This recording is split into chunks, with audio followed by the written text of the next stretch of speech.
Jackdaw Journalism says, how does Solus kill dwarves in their sleep if they have no connection to the Fade? Hi, Jackdaw. Seen your Tumblr and your YouTube videos. Very effectively. Thank you for asking. By the supple tits of Andrasta herself, Patrick Weeks, the lead writer of Dragon Age, knows me and has seen my videos. I don't even know what to say. I'm completely stunned by this revelation. One of the main writers behind my absolute favourite game franchises has seen my content. I just hope Patrick has seen the very few good videos that I've made, and I want them to know that I greatly appreciate them checking out this weird, silly Brit extensively obsessed over the next Dragon Age game, and I'm sorry if I come across as whack sometimes. In all honesty, this was one of my first interactions with Patrick, and it couldn't have gone any better. I think this tweet by Erelan Ghislaine sums up the entire situation, as if Patrick was saying hi to me like saying hi to an old friend / foe, and I love that so much. So thank you again. I will talk about Fuzzy Friends livestream later on with more context, but with that shared, I can now move on to this gigantic news video I have for you. Since my last news update in March, today I'm dissecting everything that has come out of the woodwork in April and May regarding Dragon Age 4. So get some tea and let's get this show on the road, because we've got over 4,000 words of news to delve into. Jumping straight into this, following the cancellation of E3, EA Play 2020 Live has officially been confirmed as a digital show, taking place on June 11th at 4 PM Pacific Standard Time and 7 PM Eastern Standard Time. Before the outbreak cancelled E3 2020, we knew that Mike Gamble, the project lead on the next Mass Effect game, had plans to make a physical appearance at E3/EA Play. So the question remains, will Bioware still have a presence at EA Play this year? Mike Gamble is one of the key members of the Mass Effect team. I highly doubt he's talking about revealing the next Mass Effect game, which is currently in very early stages of development and won't release until after Dragon Age 4. Perhaps Mike back in 2019 was hinting at revealing the heavily rumoured Mass Effect remaster this EA Play. Earlier in May, EA had a quarterly conference call and it revealed some fascinating information regarding future unannounced titles. Currently, EA have one more HD title, 4 EA partner titles and 2 mobile games still unannounced. Also, EA said multiple titles are set to launch on the Nintendo Switch this year. The EA HD title refers to a remaster of an EA game, hence why most people are speculating at the Mass Effect trilogy. VentureBeat went on to officially state that this title was indeed the Mass Effect trilogy remaster. So there's one possibility for the Mass Effect trilogy remaster to be revealed this EA Play, which is cool. Bioware may have a presence this year after all, but I know you all didn't come for Mass Effect, you came for Dragon Age. So what do we know about that franchise and a potential reveal? Well, Joe Berry, a writer at EA, retweeted EA Play Live's announcement with a party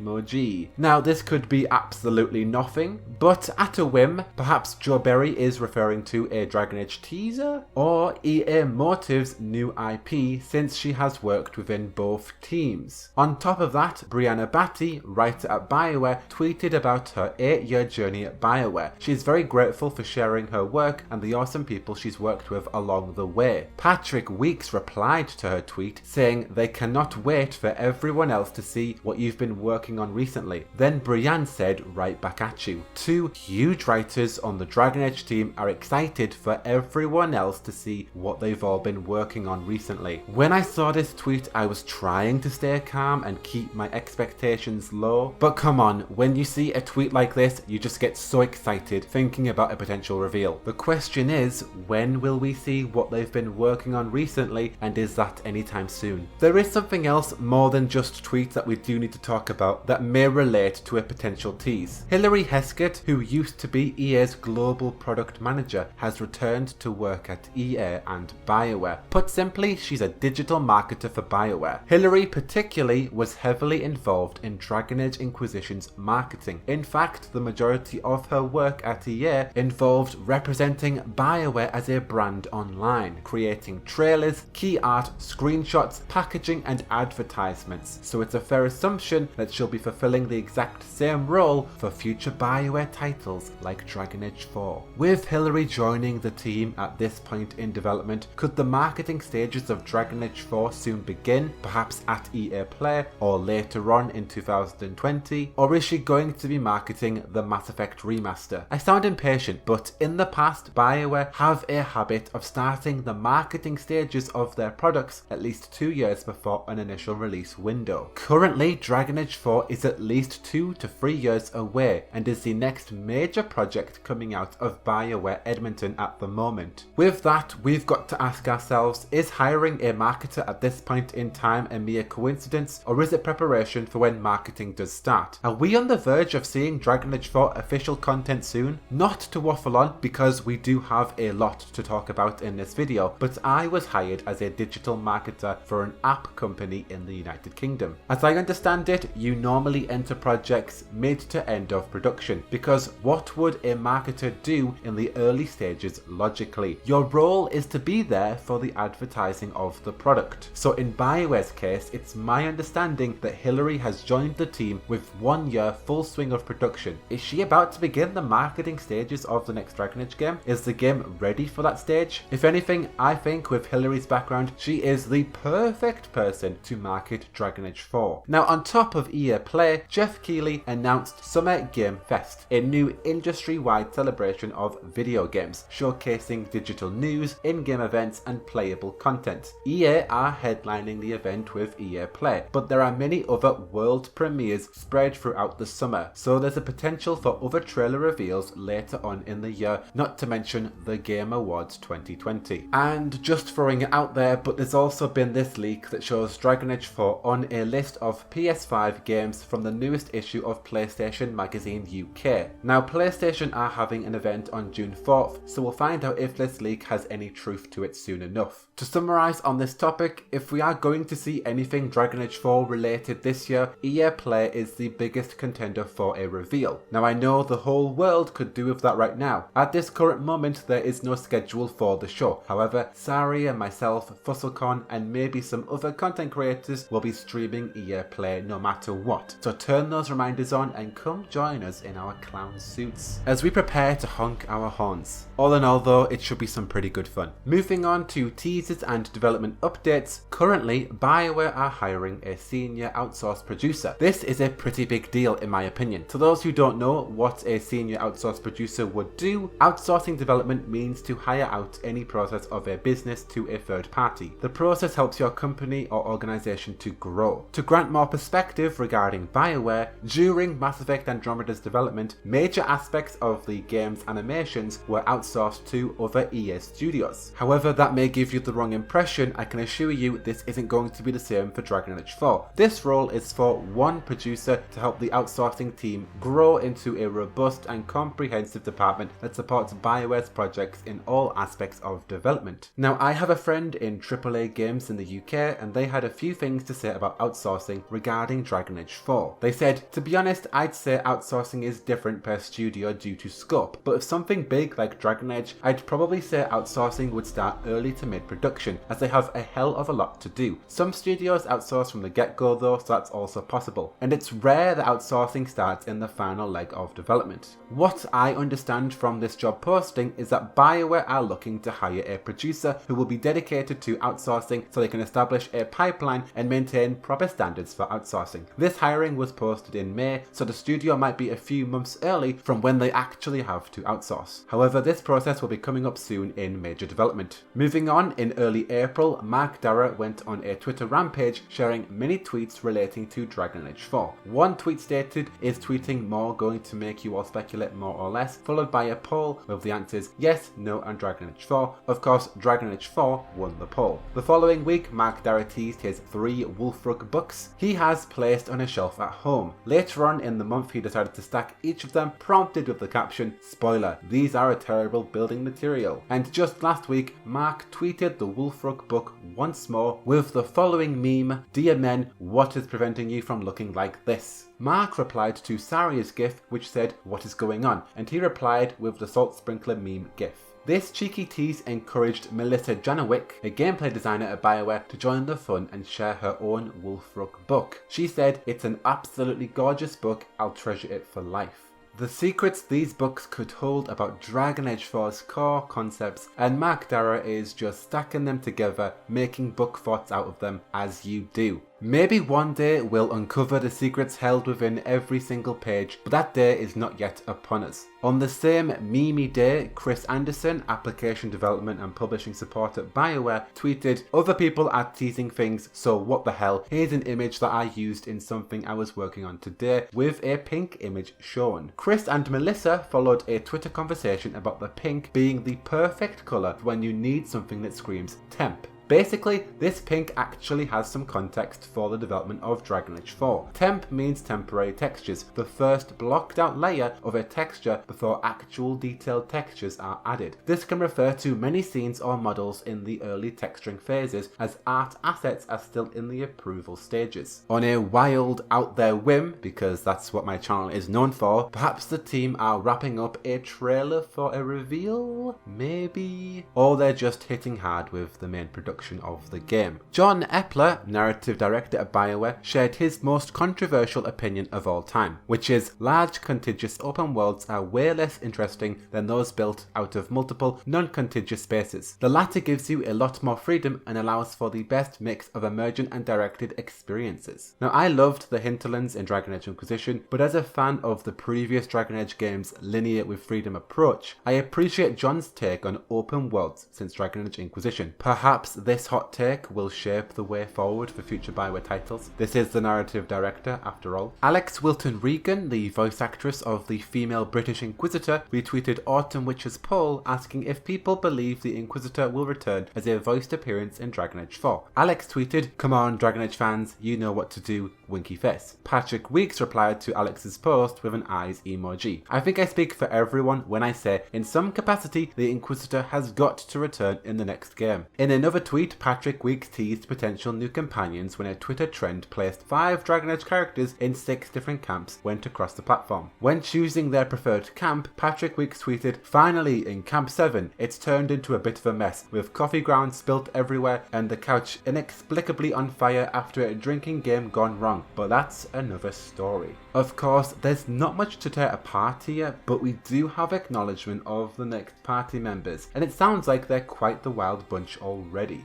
In early April, Mark Darrah answered a few current development tweets. At Bad Sado asked Mark, "Please tell us something about Dragon Age 4's development," and he retweeted with, "It's working away, we have shifted to work from home, wrapping up a milestone right now, and starting planning on the next." At Joseph LaRussa asked Mark, "How has working from home impacted you and the team?" Mark replied with, "Hard to be sure, I would say we are slower overall, depends on your home situation and the specific work you do." And then Mark retweeted a comment from at Necrolix about working in the current world conditions and how hard development must be for Bioware with everything going on in the world. Mark tweeted, "We're all working, definitely harder to do some things." So that's splendid that we have a few updates there regarding the current outbreak. Nothing too specific though, as per usual. Karen Weeks, editor at Bioware, tweeted that they got to sort, catalogue, document updates to made up languages at work today. Following that tweet, at Lady Elante asked Karen, "Do you think Bioware might ever be able to release Qunari, Dwarvish and Elven lexicons in a World of Faders Volume 3 sort of book? Or is that unlikely since they're ciphers and maybe there isn't a standardized grammatical structure, etc.? Karen replied with, "That's an interesting idea.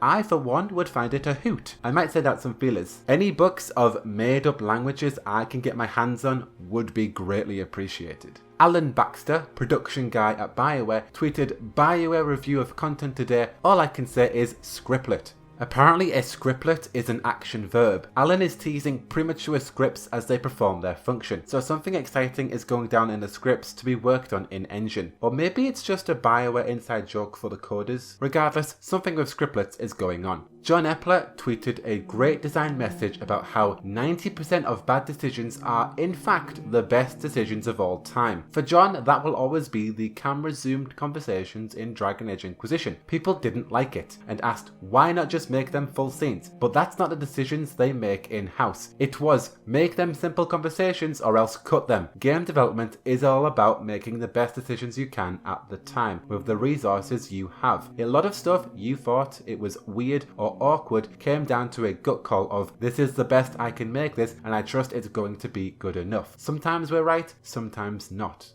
I think these are awesome words to think on. Dragon Age 4 will be amazing, I'm sure, but just remember to set your expectations right and realise that everything design-wise happens for a reason. That the developers did the best they could. Now shifting to other design aspects, Josh Hendricks, senior level designer at Bioware, tweeted, "I'm building an exciting thing for work and now I am too excited to sleep because I get to continue the exciting thing tomorrow. I'm guessing it being an engaging thing to figure out has me latching onto it as a way to not think about self-isolation or because it's fun or both." Followed up by another tweet, "Getting a thing that I helped build do the rounds for internal team playtesting to see what folks think of it, and I'm just lurking in the internal discussion thread to see all the feedback. Exciting." Mike Jungbluth, animation director, tweeted, "Just reviewed something in game that hits this level. Hot damn, moments like this are what I live for." Now I think all of the tweets here are incredibly exciting and telling of development for Dragon Age 4. It seems like they're building and prototyping an epic scene equivalent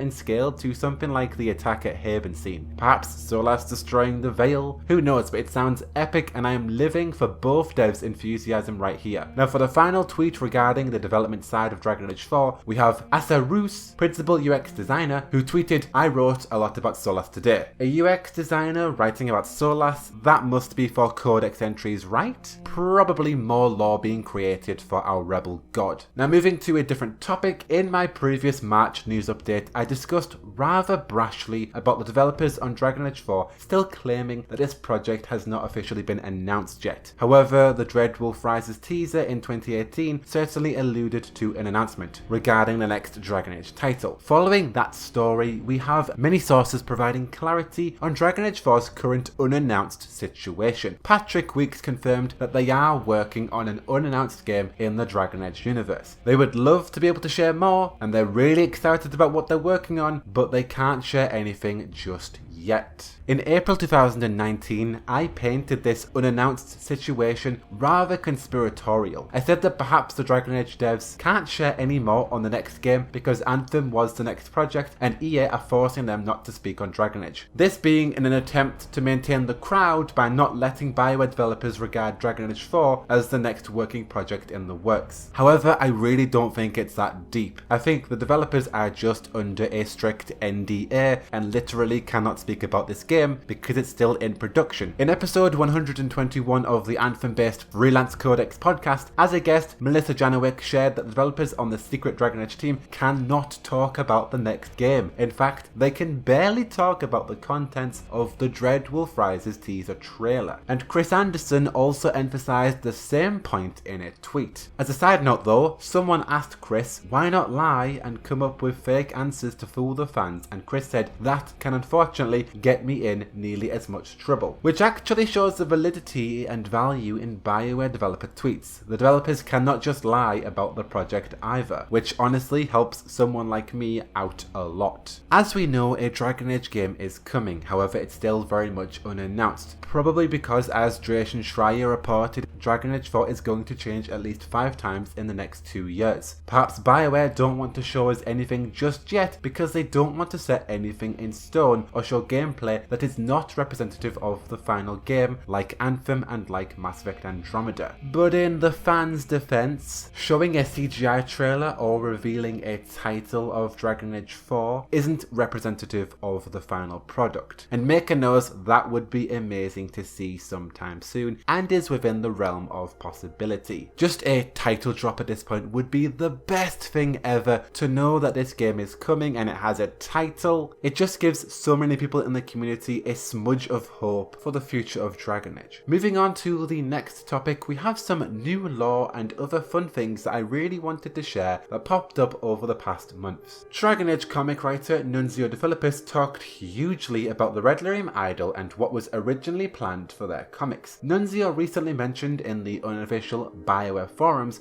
that the comic characters from Dragon Age Deception were originally chasing the Redlyrium Idol as a MacGuffin. Nunzio stated that the original plan for the comics would have had the characters retrieve the Redlyrium Idol, only to then have Solas take it back, alluding to the idol's planned whereabouts before the plot changed since the previous iteration Joplin's cancellation and Bioware's shift regarding this idol in the comics. Does this still mean that the location of the Redlyrium Idol is most likely in the hands of Solas and might only be discovered in Dragon Age 4, or does the next protagonist have a shot at retrieving the idol before Solas gets it? It does seem like a bummer that the original comic idea was scrapped and the writers were then forced to change the narrative direction regarding this particular idol, although at least the comic creators have been able to adapt to this shift and have successfully created a really good narrative going forward with Fenris and the other characters in my opinion. Now, as a funny tweet I saw on the side, Emily Domino Taylor tweeted using her overheard in the office hashtag, "I'm actually working on something extremely confidential, so I try not to work on it when the kids are in the room, and I told them if they see it, I'm going to have to kill them." I mean, death threats are always good, hashtag overheard in the office, hashtag working from home problems. I just thought that was really funny, but also confirms how confidential Dragon Age is. They can't even tell their kids, folks. Now, regarding the Fuzzy Freaks livestream that I showed a snippet of Patrick Weeks replying to me at the start of this video, Weeks' response to my question asking how does Solas kill dwarves in their sleep if they have no connection to the Fade was very effectively. So this will be a mystery I will personally be investigating when we get our hands on the game, or if we get any other media that unravels this question. Considering it was really fun for those who watched the Fuzzy Freaks livestream, I'm going to share some other silly takeaways. Patrick Weeks doing a New York accent for the Carter Dwarf in Tevinter Nights was absolutely amazing. Dread Dumbass is a jokey dialogue option that Karen Weeks scribbled notes for future reference. Patrick Weeks does actually like soft romances and happy endings, and Patrick's style of writing is less high fantasy and more modern.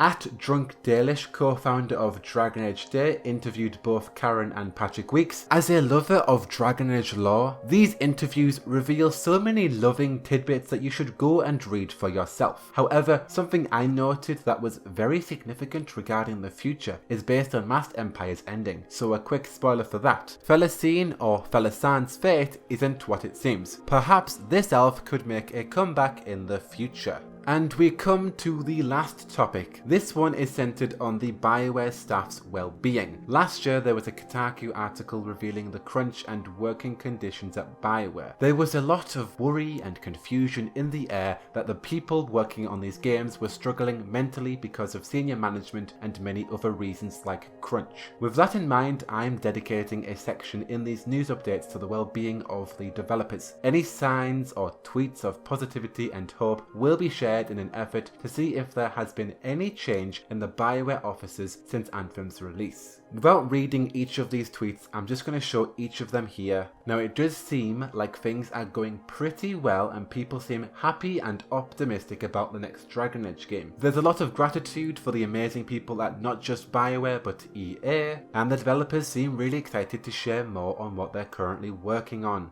So that does give me some hope that the well-being has changed within the studio. But with that, we can wrap up my major news updates for April and May on Dragon Age 4. If there are any updates to a Dragon Age 4 tease at EA Play, I will be sure to make an update video regarding that. But otherwise, be sure to join our live stream as we see for ourselves what awaits us this EA Play. I am begging for a Dragon Age 4 tease this year, but guys, we do just have to set our expectations low because the developers are working very hard on making making this game a reality, and they will share more in their own time. But yes, the wait is killing all of us. I know. We've been talking about the possibility of this game for so long, and a tease or something that is an actual announcement would just make the wait so much more better. But we've just got to remain patient for Bioware and just be optimistic and give them as much support as we can in this community. But folks, let me know your thoughts down below on this news update. What do you think about a potential EA Play teaser? How about the rest of the year?